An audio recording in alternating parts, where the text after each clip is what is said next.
Matrices शुरू करते हैं। अच्छा, ये जो टर्म है ना, ये प्लूरल है। यदि सिंगुलर होगा तो उसको हम क्या बोलते हैं? उसको हम बोलते हैं मैट्रिक्स। और एक से ज़्यादा मैट्रिक्स होंगे तो उनको हम क्या बोलते हैं? मैट्रिसेस, है ना। तो ये वर्ड इटसेल्फ जो है प्लूरल है, ठीक। अच्छा, अभी जैसे हम मैट्रिसेस करेंगे तो सबसे पहला क्वेश्चन तो आएगा आपके दिमाग में कि भाई इस सिस्टम का फ़ायदा क्या है ना। ये इलैबोरेट सिस्टम हमने जो नंबर्स का बना रखा है ना, एक इलैबोरेट सिस्टम ऑफ रूल्स है जिसको मैट्रिसेस फॉलो करती हैं, जिसको हम करेंगे तो उससे हमको फ़ायदा क्या होता है? तो अगेन जैसे डिटर्मिनेंट्स के केस में मैंने कहा था, है ना, डिटर्मिनेंट्स एंड मैट्रिसेस दोनों, है ना, इनका यूज़ जो है वो किस तरह से होता है, इस पे एक सेपरेट वीडियो ही, है ना, बिल्कुल लास्ट में मैंने डाला है इस टॉपिक के। आप चाहे तो अभी भी जाके देख सकते हैं, और टॉपिक खत्म करने के बाद में देखेंगे तो एप्रिसिएशन थोड़ा बेटर रहेगा, है ना। बट एक रफ आइडिया तो अभी भी आप जा करके ले सकते हैं, ठीक है। आप देख सकते हैं कि ये इतना इलैबोरेट सिस्टम जो है नंबर्स का, है ना, मैट्रिसेस के रूप में हमने डेवलप क्यों किया, उससे फ़ायदा क्या हमको, ठीक है। मैट्रिसेस हम किसको डिनोट करते हैं? जैसे अभी अपन ने डिटर्मिनेंट्स किए। डिटर्मिनेंट्स क्या थे? A square arrangement of numbers.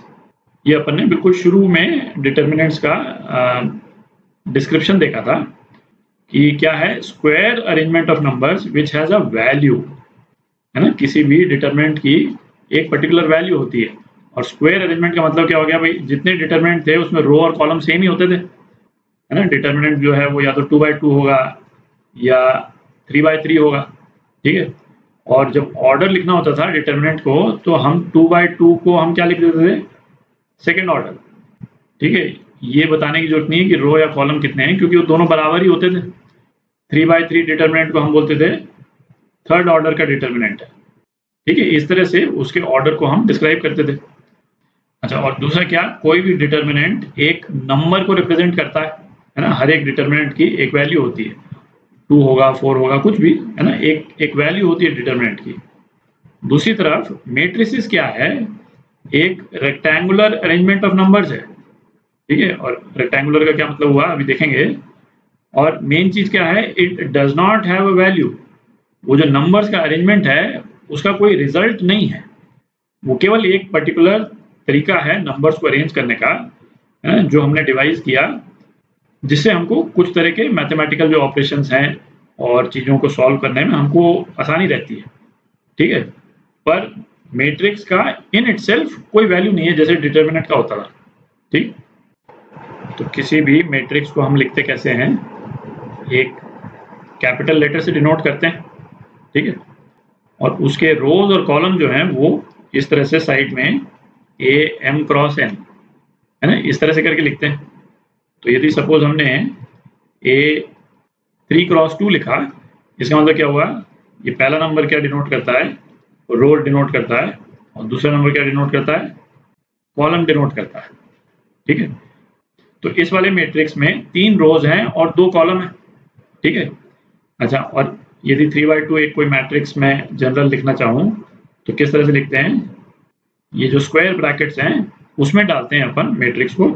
तो कोई भी नंबर में डाल दूंगा ना, 1 2 5 -3 0 1। इसमें नंबर ऑफ रोज कितनी हो गई? 3 हो गई। नंबर ऑफ कॉलम 2 हो गए।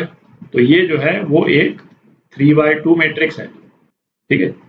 और मैट्रिक्स का जो ऑर्डर है ना, इस m क्रॉस n, इसी को मैट्रिक्स का ऑर्डर बोलते हैं।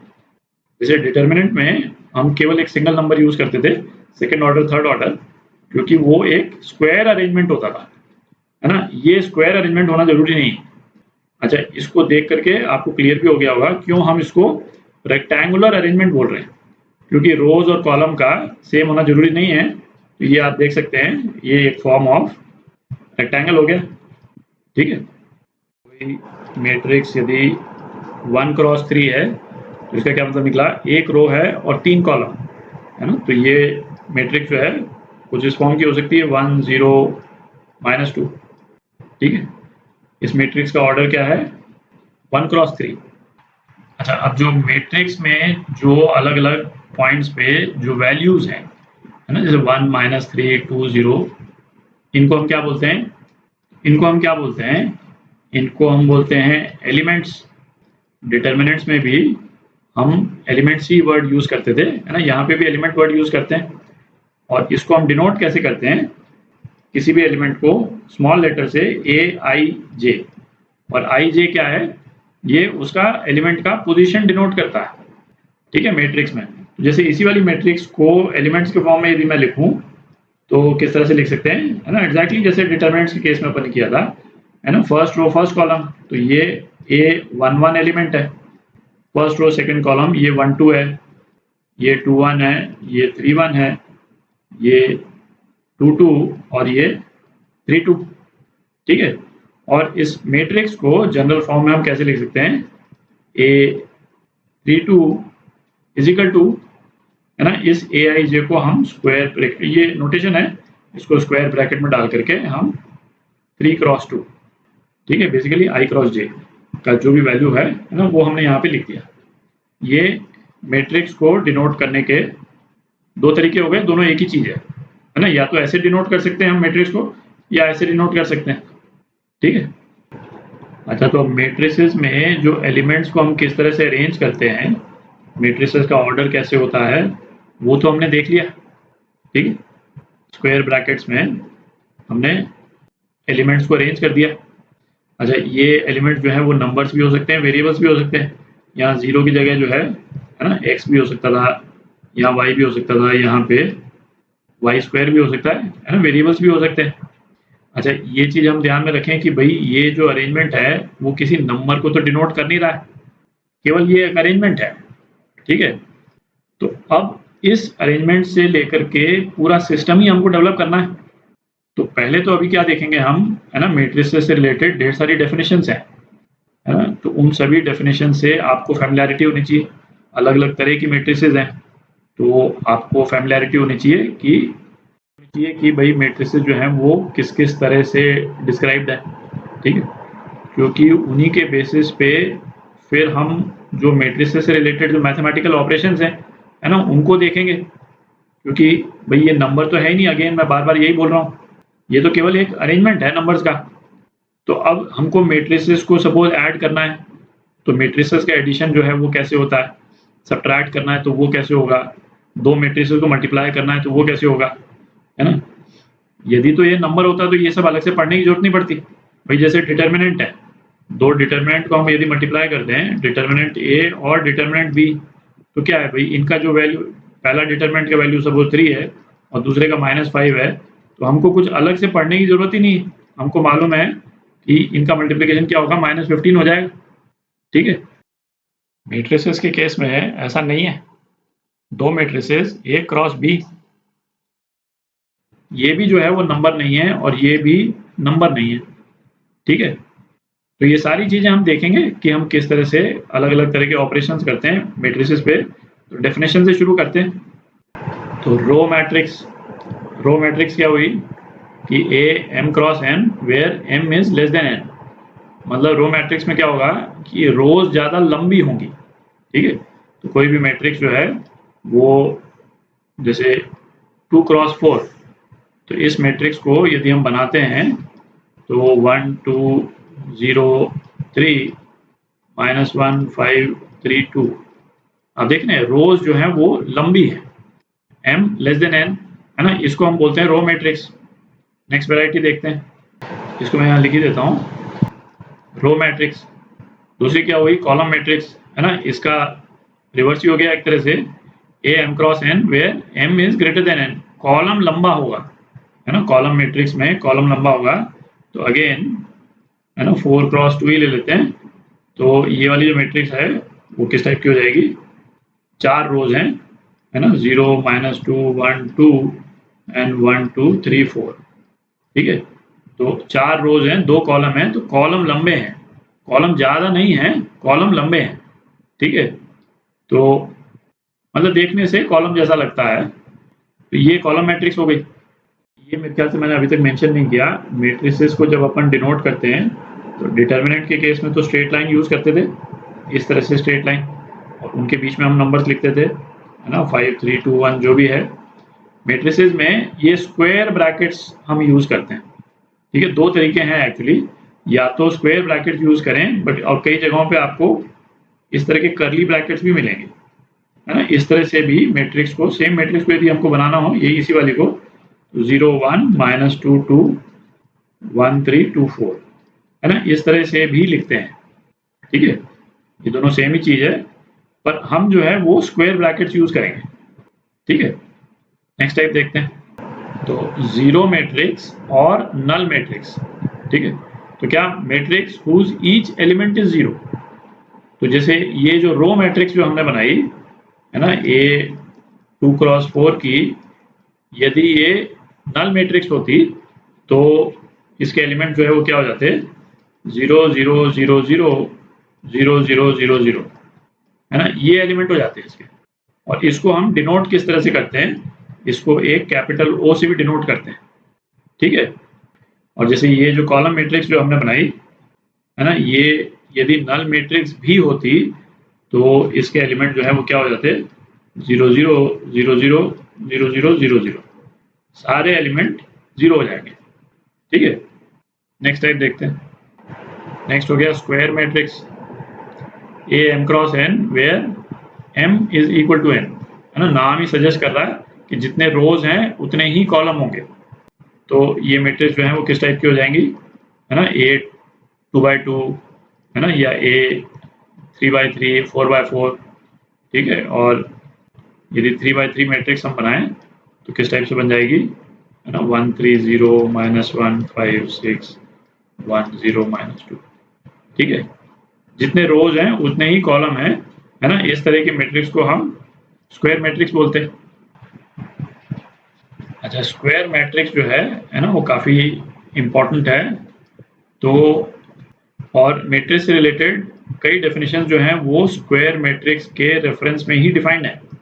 ठीक है, तो स्क्वायर मैट्रिक्स को अब हम थोड़ा और डिटेल में देखते हैं।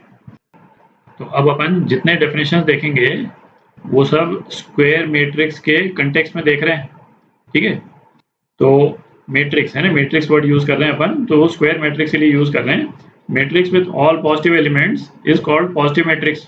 ठीक है, तो सपोज कोई 2x2 मैट्रिक्स है ना, 1 3 5 1, सारे एलिमेंट्स पॉजिटिव हैं, तो उसको हम पॉजिटिव मैट्रिक्स बोलते हैं। दूसरी डेफिनेशन क्या हुई, कॉन्जुगेट्स। तो मैं ऐसा करता हूँ, यहाँ पे एक 4x4 मैट्रिक्स बना लेते हैं। ठीक है, और जितनी चीज़ें आएंगी अभी, है ना, कई डेफिनेशन और आएंगी, तो इस मैट्रिक्स के रेफरेंस में उसको एनालाइज कर लेंगे। तो है ना, कोई भी नंबर्स डाल सकते हैं, 1 2 0 4 -1 3 5 -2 7 6 0 -3 -1 2 7 8। ठीक है, ये हमारी स्क्वायर मैट्रिक्स हो गई। तो यहाँ पे हम कॉन्जुगेट्स की बात कर रहे हैं। तो element the element aij is the conjugate of ji, है ना। अब जैसे इस वाले एलिमेंट को हम ले लें, ये वाला एलिमेंट, तो ये वाला एलिमेंट क्या है, a31 है, थर्ड रो फर्स्ट कॉलम। तो इसका कॉन्जुगेट जो है वो क्या हो जाएगा, ये वाला हो जाएगा। और ये क्या है, a13, है ना, 31 का उल्टा 13। ये वाला एलिमेंट ले लें, है ना, ये वाला एलिमेंट क्या है, फोर्थ रो सेकंड कॉलम, तो a42 है। तो अब हमारे को इसका कॉन्जुगेट लेना होगा, तो इसका कॉन्जुगेट क्या हो जाएगा, ये कॉन्जुगेट हो जाएगा इसका। ठीक है, ये क्या था, फोर्थ रो सेकंड कॉलम, और हमने क्या ले लिया, second row fourth column, a24, है ना, ये इसका बिल्कुल उल्टा हो गया। ठीक है, तो ये कॉन्जुगेट्स होते हैं। नेक्स्ट डेफिनेशन देखते हैं। तीसरा क्या, diagonal elements. ai are diagonal elements, I, है ना, मतलब इसका रो और कॉलम जो है उसका नंबर सेम है। तो a11 a22 a33, है ना, ये सारे क्या हुए, डायगोनल एलिमेंट्स हो गए। तो ये जो अपन ने मैट्रिक्स बनाई है, इसमें डायगोनल एलिमेंट्स कौन कौन से हो गए, ये सारे, ये चारों जो हैं डायगोनल एलिमेंट्स हो गए, a11, ये 22, ये a33, ये a44। ठीक है, नेक्स्ट देखते हैं। अब क्या है ना, ये टर्म डिफाइंड है प्रिंसिपल डायगोनल। तो प्रिंसिपल डायगोनल क्या हुआ, the line having all the diagonal elements. तो डायगोनल जो है वो ये वाले हैं, है ना, a11 2 2 3 3 4 4, ये जो है इनको हम डायगोनल एलिमेंट्स नहीं बोलते हैं। ये वाले जो नंबर दिख रहे हैं ना, -1 6 5 4, ठीक है, इनको हम डायगोनल नहीं बोलते हैं। यदि ये स्क्वायर होता है ना, तब हम कह सकते थे कि भाई इन दोनों को ही हम डायगोनल्स मानते हैं, पर मैट्रिक्स के केस में डायगोनल एलिमेंट्स इनको हम नहीं मानते। ठीक है, तो ये वाला डायगोनल कभी एक तरह से काम नहीं आता है। हम जिसको डायगोनल बोलते हैं उसको प्रिंसिपल डायगोनल भी बोलते हैं। ठीक है, तो ये जो पिंक वाला है ना, इसी को प्रिंसिपल डायगोनल बोलते हैं और इसके एलिमेंट्स को डायगोनल एलिमेंट्स बोलते हैं। अब नेक्स्ट क्या है, ट्रायंगुलर मैट्रिक्स, है ना। ये भी अच्छा, ये है ना, मैं दोबारा रिपीट कर दूं, ये जितना चीज अपन डिस्कस कर रहे हैं ये स्क्वायर मैट्रिक्स के ही रेफरेंस में हम डिस्कस कर रहे हैं। रेक्टेंगुलर मैट्रिक्स में ये ट्रायंगुलर मैट्रिक्स या प्रिंसिपल डायगोनल वगैरह इस सब का कोई रेलेवेंस नहीं रहता है। तो ट्रायंगुलर मैट्रिक्स में दो तरह की मैट्रिक्स हो गई, लोअर ट्रायंगुलर मैट्रिक्स और अपर ट्रायंगुलर मैट्रिक्स। तो लोअर ट्रायंगुलर मैट्रिक्स क्या हुई कि Aij 0 है for all values of i less than j, है ना। इसको ध्यान से देखें, मैं एक 4x4 मैट्रिक्स बना देता हूँ, 4x4, है ना। डायगोनल भरने पहले 1 2 -3 और 4। अब इसमें क्या है, लोअर ट्रायंगुलर मैट्रिक्स, है ना, इसको ध्यान से देखना है। लोअर ट्रायंगुलर मैट्रिक्स आप इस तरह से याद कर सकते हैं कि लोअर जो वर्ड इसमें लिखा हुआ है वहां पे एक्चुअल नंबर्स एग्जिस्ट करते हैं, है ना। तो मतलब ये इस तरह से हो जाएगा 2 3 6 1 -2 5, और ये जो ऊपर वाले जो 6 डिजिट हो गए ये 0 हो जाएंगे सारे। आप देख रहे हैं ये वाला जो पोर्शन है, ये पोर्शन ये 0 हो गया। तो लोअर ट्रायंगुलर का मतलब ये नहीं है कि लोअर वाले पोर्शन में 0 है। लोअर ट्रायंगुलर का इंटरप्रिटेशन है कि लोअर वाला जो पोर्शन है मैट्रिक्स का ट्रायंगल के फॉर्म में, उसमें 0 नहीं है। ठीक है, इस तरह से आप याद कर सकते हैं। और इसी तरीके से अपर ट्रायंगुलर मैट्रिक्स, तो अपर ट्रायंगुलर मैट्रिक्स में क्या होगा, जो नीचे वाले जो नंबर्स हैं नीचे वाले ट्रायंगल में, डायगोनल के नीचे वाले, है ना, 1 2 3 4 इस तरह से हम लिख दें, तो ये वाले नंबर्स ये सारे 0 हैं, है ना। और ऊपर जो है वो, है ना, कुछ नंबर्स होंगे 6 3 1 2। लोअर ट्रायंगुलर अपर ट्रायंगुलर में ये मतलब नहीं है कि जहाँ पे, है ना, नॉन जीरो नंबर्स होने हैं वहाँ पे 0 हो ही नहीं सकता है ना, ऐसा नहीं है, है ना। हम चाहें तो यहाँ पे 0 हो सकता है। इन नंबर्स में से ये जो ऊपर वाले ट्रायंगल में ये जो है, इनमें से कोई एक नॉन जीरो होना जरूरी है। जैसे इसके नीचे वाले में तो सारे 0 होने जरूरी हैं, इसमें ऊपर वाले में कोई एक नॉन जीरो होना जरूरी है। ठीक है, मतलब 0 हो सकता है बट सारे 0 नहीं हो सकते, जबकि नीचे वाले पोर्शन में सारे 0 होना जरूरी है, मस्ट है।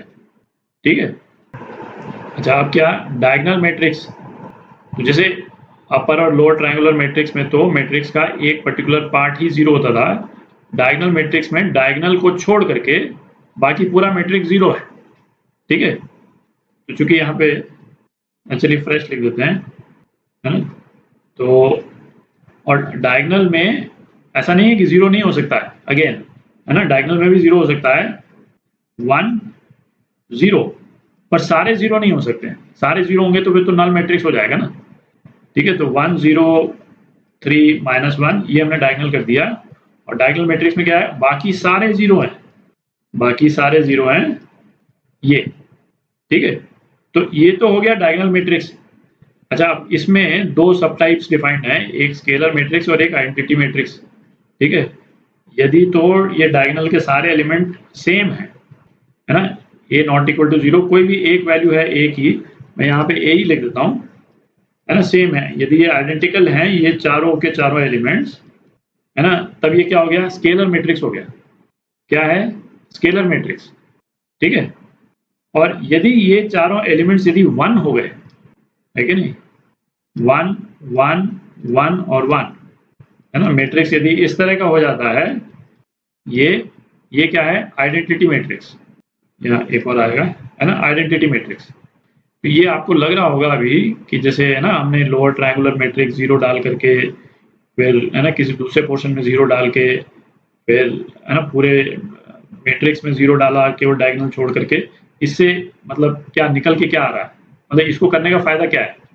तो ये ना, जैसे मैथमेटिकल ऑपरेशन जब हम करेंगे तो स्पेशली ये वाली जो मैट्रिक्स है ना, आइडेंटिटी मैट्रिक्स, या इसको यूनिट मैट्रिक्स भी बोलते हैं, है ना, ये बहुत ज्यादा काम आएगी, बार बार यूज होगा इसका।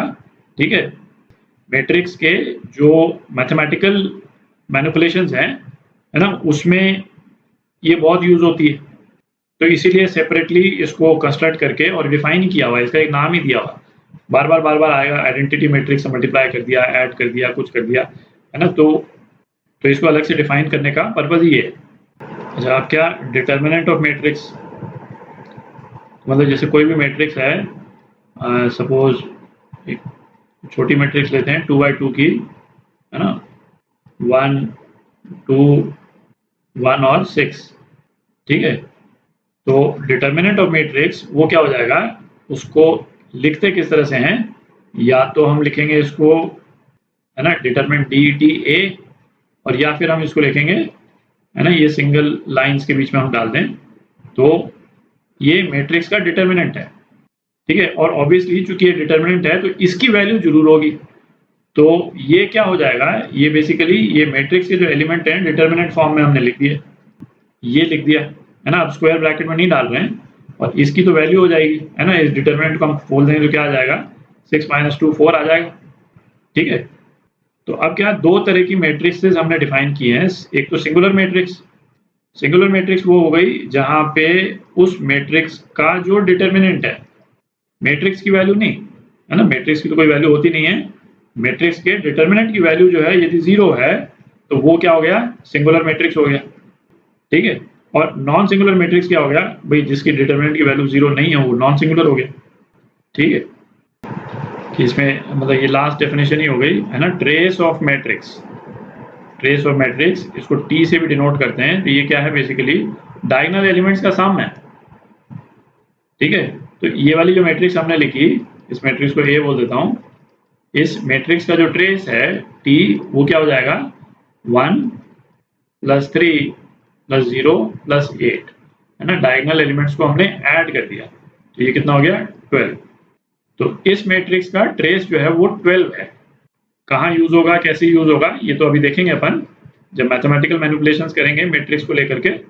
पर मैट्रिक्स का ट्रेस जो है वो इस तरह से डिफाइंड है, डायगोनल्स का सम टोटल, ठीक है। तो अगले वीडियो में अपन करेंगे क्या, मैट्रिक्स अलजेब्रा, ठीक है। क्योंकि जैसे मैंने पहले कहा कि भाई ये नंबर तो है नहीं, अरेंजमेंट ऑफ नंबर्स है। तो अब हमको मैट्रिसेस को ऐड करना है, सब्ट्रैक्ट करना है, मल्टीप्लाई करना है ना, और तरह के मैनिपुलेशंस करने हैं। तो वो किस तरह से हम करते हैं, किस तरह से डिफाइंड है ना, वो करेंगे अपन।